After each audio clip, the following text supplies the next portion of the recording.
Pengertian dan karakteristik produk pesanan. Perusahaan yang proses produksinya berdasarkan pesanan mengelola bahan menjadi produk jadi berdasarkan pesanan dari pelanggan. Sistem pengumpulan biaya berdasarkan pesanan tersebut dinamakan sistem perhitungan biaya berdasarkan pesanan. Karakteristik produk pesanan. Produk yang dihasilkan perusahaan sesuai dengan spesifikasi yang diinginkan oleh pemesan. Biaya produksi dikalkulasi untuk setiap pesanan agar biaya pesanan dapat dihitung secara akurat. Biaya produksi per unitnya dapat dihitung dengan membagi antara total biaya produksi dengan jumlah unit yang dipesan untuk setiap pesanan yang diterima. Langsung dimasukkan ke gudang produk jadi agar dapat segera diserahkan kepada pemesan. Berikut adalah contoh dari kartu biaya pesanan. Sistem akuntansi biaya berdasarkan pesanan. Yang pertama, langkah yang pertama yaitu penerimaan pesanan, yang kedua pemrosesan bahan menjadi produk yang diinginkan, selanjutnya diserahkan kepada pemesan, lalu pengumpulan biaya, lalu pencatatan biaya bahan, biaya tenaga kerja langsung, dan biaya overhead pabrik. Yang terakhir yaitu pencatatan biaya yang ditransfer ke gudang produk jadi. Akuntansi untuk bahan. Yang pertama ada pembelian bahan. Berdasarkan permintaan bahan dari Departemen Gudang, Departemen Pembelian melakukan pembelian bahan dengan membuat pesanan pembelian atau purchase order yang dikirimkan ke pemasok yang dipilih, dan saat barang diterima dari pemasok kemudian dilakukan verifikasi untuk selanjutnya langsung disimpan di gudang. Bahan yang dibeli harus sesuai dengan karakteristik produk yang dipesan oleh pelanggan dan dicatat di dalam kartu persediaan bahan. Satu kartu persediaan digunakan untuk setiap jenis bahan. Pada gilirannya, kartu-kartu tersebut berfungsi sebagai buku pembantu persediaan bahan. Berikut adalah contoh dari transaksi dan jurnalnya. Yang kedua ada pemakaian bahan. Berdasarkan prosedur kegiatan produksi untuk ketiga pesanan tersebut, Departemen Produksi melengkapi dokumen permintaan bahan ke Departemen Gudang baik untuk meminta bahan langsung maupun bahan tidak langsung. Setiap pengeluaran bahan gudang yang harus menunjukkan nomor pesanan, jenis, dan jumlah unit bahan yang diminta. Kebutuhan bahan untuk setiap pesanan dicatat di kartu persediaan yang pada gilirannya berfungsi sebagai buku pembantu. Penggunaan bahan langsung dicatat di akun produk dalam proses, sementara bahan tidak langsung dicatat sebagai biaya overhead pabrik aktual. Berikut adalah contoh dari transaksinya dan jurnalnya. Akun persediaan bahan di buku besar, baik untuk bahan langsung maupun bahan tidak langsung atau bahan penolong, dapat dibuat secara terpisah, walaupun praktiknya digabung menjadi satu dalam akun persediaan bahan. Berikut ikhtisar pembelian dan penggunaan bahan untuk setiap pesanan yang dicatat di buku besar dan buku pembantu perusahaan. Akuntansi untuk tenaga kerja. Yang pertama, penentuan besarnya upah dan gaji, yang kedua distribusi upah dan gaji, dan yang ketiga pembayaran upah dan gaji. Selanjutnya akan disampaikan oleh teman saya. Penentuan upah dan gaji. Penentuan besarnya upah dan gaji karyawan berasal dari dua dokumen sumber, yaitu A. Daftar hadir karyawan atau time clock card, menunjukkan data jumlah jam kerja seluruh karyawan perusahaan setiap harinya, biasanya dalam jangka waktu tertentu atau bulanan. B. Kartu jam kerja job time ticket, menunjukkan data terkait jumlah jam tenaga kerja langsung di departemen produk untuk menentukan biaya tenaga kerja langsung pada masing-masing pesanan. Tujuan pengendalian biaya tenaga kerja yaitu jumlah jam kerja yang ada di daftar hadir karyawan harus sama dengan yang tertera di kartu jam kerja. Jurnal pencatatan upah dan gaji. Pada tanggal 28 Desember 2010, perusahaan menghitung upah dan gaji untuk seluruh karyawan, yang mana biaya tenaga kerja di Departemen Produksi untuk mengerjakan ketiga pesanan tersebut berada pada kisaran tarif 6.250 per jam kerja. Dan biaya tenaga kerja di Departemen Non-Produksi seperti Departemen Pemasaran serta Departemen Administrasi dan Umum selama bulan Januari 2011 sebesar Rp201.585.000. Berikut ayat jurnal yang dibuat Departemen Akuntansi untuk mencatat upah dan gaji seluruh karyawan perusahaan, baik di Departemen Produksi maupun di Departemen Non-Produksi. Distribusi upah dan gaji. Pada tanggal 28 Desember 2010, mengikuti saran dan pendistribusian biaya upah dan gaji biasanya dilakukan secara periodik atau bulanan, berdasarkan fungsi perusahaan, yaitu fungsi produksi, fungsi pemasaran, serta fungsi administrasi dan umum. Biaya upah dan gaji di Departemen Produksi dipisahkan menjadi biaya tenaga kerja langsung dan biaya tenaga kerja tidak langsung. Biaya tenaga kerja langsung dicatat ke dalam akun produk dalam proses, sedangkan biaya tenaga kerja tidak langsung dicatat ke dalam akun biaya overhead pabrik aktual dan kartu biaya pemesanan.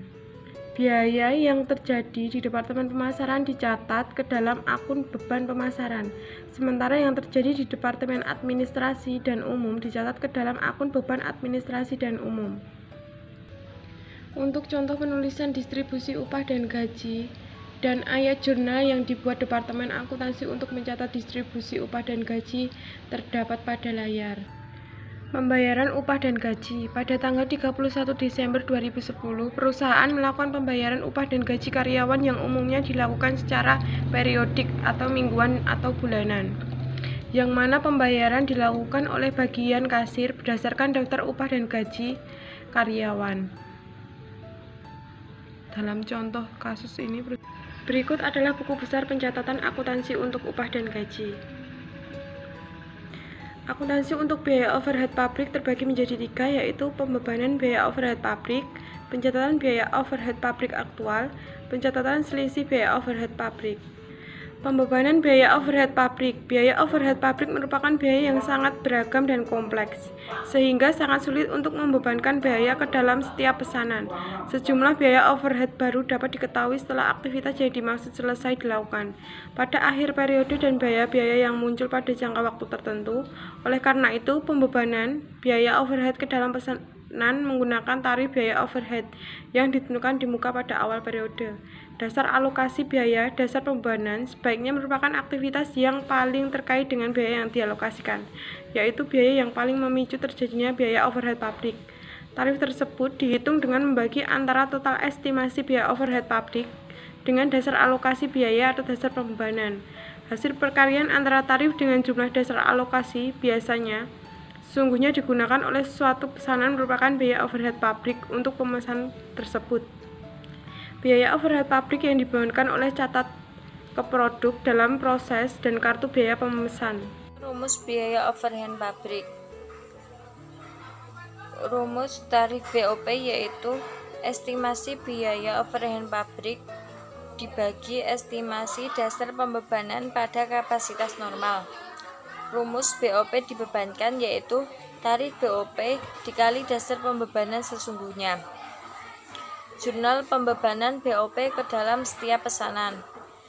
Pada awal periode akuntansi, perusahaan menetapkan kebijakan bahwa biaya overhead pabrik yang dibebankan ke dalam biaya produksi sebesar tarif 75% dari biaya tenaga kerja langsung. Pada tanggal 31 Desember 2010, biaya overhead pabrik yang dibebankan ke dalam pesanan sebesar 75% dikali 96.687.500 rupiah, hasilnya 72.515.625 rupiah, yang mana dari nilai ini dibebankan ke P201 sebesar 16.125.000 rupiah, P202 sebesar 24.140.625 rupiah, dan P203 sebesar 32.250.000 rupiah.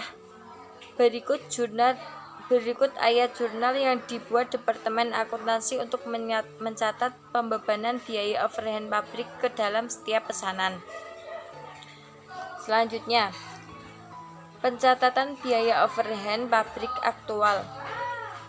Biaya overhead pabrik sesungguhnya terjadi dalam periode tertentu selain bahan tidak langsung dan tenaga kerja tidak langsung yang telah disebutkan sebelumnya.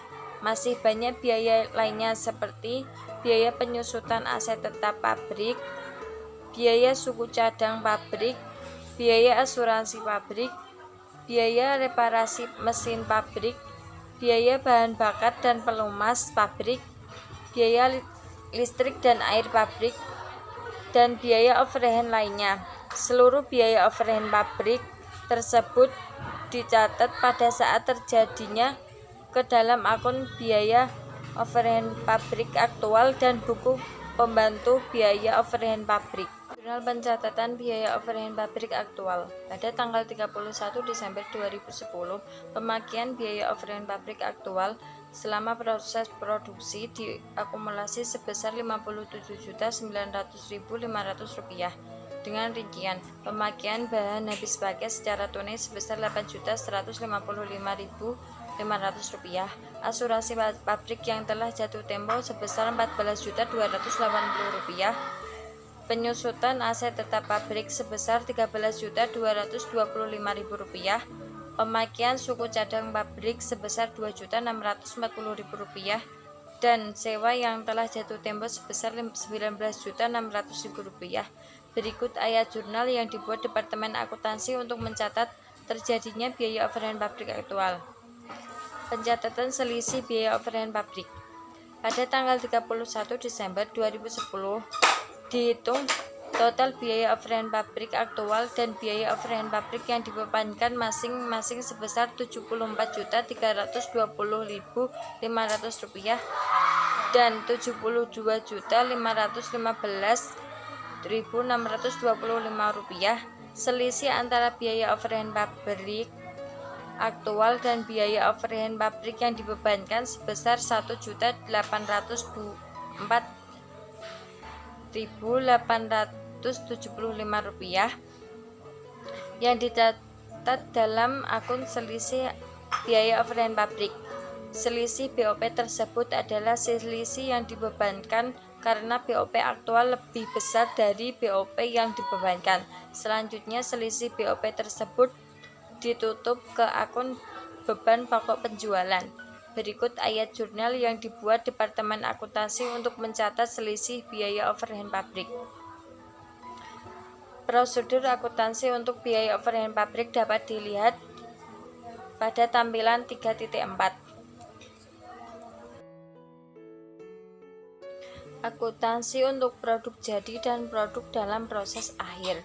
Pada tanggal 31 Desember 2010, perusahaan telah menyelesaikan proses produksinya dan mentransfer produk pesanan ke gudang produk jadi. Nilai pesanan tersebut sebesar Rp119.223.125 yang masing-masing untuk pesanan P201 sebesar Rp47.725 dan P202 sebesar Rp71.498.125 berdasarkan dokumen transfer produk jadi dari Departemen Produksi ke gudang produk jadi. Berikut ayat jurnal yang dibuat Departemen Akuntansi. Apabila akhir periode pada pesanan yang belum selesai pengerjaannya produk dalam produk proses, maka biaya produk dalam proses yang tertera di kartu biaya pesanan dapat berfungsi sebagai buku pembantu persediaan produk dalam proses yang nantinya diakumulasi untuk tujuan pelaporan keuangan. Dalam kasus ini, produk dalam proses di akhir periode adalah pesanan 203 yang nilainya sebesar Rp95.491.000. Berikut ayat jurnal yang dibuat Departemen Akuntansi untuk mencatat produk dalam proses tersebut.